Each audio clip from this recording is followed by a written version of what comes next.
You ask Tiger to solve. This deals with linear equations with one unknown.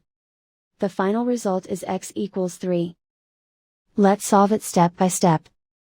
Group all x terms on the left side of the equation. Subtract 8x from both sides. Group like terms. Simplify the arithmetic.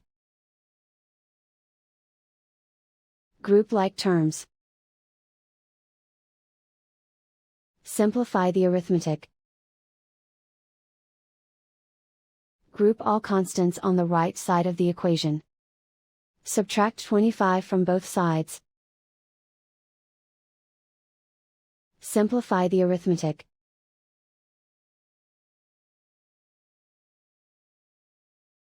Isolate the x. Divide both sides by -7. Cancel out the negatives. Simplify the fraction. Cancel out the negatives. Find the greatest common factor of the numerator and denominator.